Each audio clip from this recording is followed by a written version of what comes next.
आत्याच्या हातची गरमागरम खिचडी खायला या. खायला या. ती आजी बोलते ना, तर तू काय बोलशील? गरम गरम खिचडी खायला या. गरम गरम खिचडी खायला या. खायला या.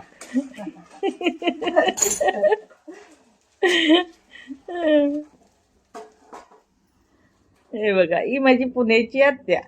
चला, आत्याने खमंग रुचकर अशी साबुदाणा खिचडी कशा पद्धतीने बनवली ते आता मी तुम्हाला दाखवते. आत्याच्या हातची साबुदाणा खिचडी. रात्रीच तिने साबुदाणा स्वच्छ धुवून त्यामध्ये तो भिजेल इतका आणि अगदी त्याच्यावरती किंचितसं पाणी राहील इतकंच पाणी त्यामध्ये टाकून साबुदाणा भिजत घातला.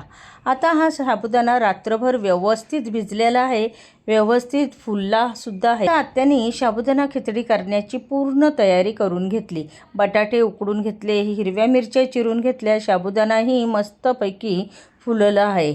आता ती शेंगदाणे भाजून त्याचं जाडसर असं कूट तयार करून घेते.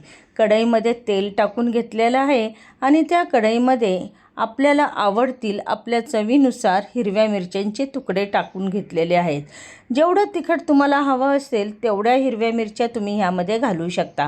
आता हिरव्या मिरच्याचा ठसका उठू नये म्हणून तिने त्यामध्ये थोडंसं मीठ घालून घेतलेलं आहे. मिरच्या व्यवस्थित अगदी भाजून घेतलेल्या आहेत तेलामध्ये. आता मिरच्या भाजत आल्या की त्यामध्येच तिने जाडसर असं वाटलेलं शेंगदाण्याचं कूट घालून ते सुद्धा व्यवस्थित असं परतवून घेतलेलं आहे. शेंगदाण्याचं कूट तेलात मस्तपैकी परतून खमंग अशी खिचडी आपण तयार करणार आहोत. बघू शकता तुम्ही, मस्तपैकी परतलेलं आहे ते शेंगदाण्याचं कूट. आता ह्यामध्ये उकडलेले 2 बटाटे बारीक चिरून घातलेले आहेत आणि त्याच्यामध्ये थोडंसं मीठ घालून तिने त्यावर साबुदाणा घालून घेतलेला आहे. आता मिरची आणि बटाटे टाकतानासुद्धा तिने मिठाचा वापर केलेला होता म्हणून सरते शेवटी फक्त थोडंसं चवीनुसार मीठ त्यामध्ये घातलेलं आहे, कारण आधी त्यामध्ये आपण दोन्ही वेळेला थोडं थोडं मिठाचा वापर केलेला होता.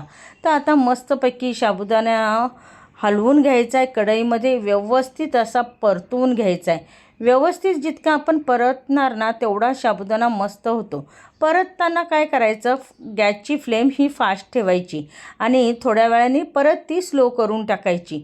व्यवस्थित असा साबुदाणा मस्तपैकी परतून घ्यायचा आहे आपल्याला. व्यवस्थित असा साबुदाणा परतून झाला की गॅसची फ्लेम बारीक करायची आणि त्याच्यावर झाकण ठेवून परत एकदा एक वाफ काढून घ्यायची. झाकण काढून परत एकदा त्याला मस्त दणदणून असा हलवून घ्यायचा आहे, म्हणजे मिक्स करून घ्यायचा आहे. परत एकदा व्यवस्थित असा साबुदाणा हलवून झाला की त्याच्यावर परत एकदा आपण झाकण ठेवणार आहोत आणि दणदणून अशी 2 मिनटापर्यंत वाफ काढून घेणार आहोत. जास्त वेळ नाही ठेवायचं, 2 मिनिटच ठेवायचं, नाहीतर तो खाली चिटकेल. आता 2 मिनटं झालेली आहेत. परत एकदा दणदणून वाफ आलेली आहे आणि आता परत एकदा ह्याला आपण मिक्स करून घेणार आहोत. व्यवस्थित असा मिक्स करून झाला आहे. आता आपली साबुदाणा खिचडी तयार झालेली आहे.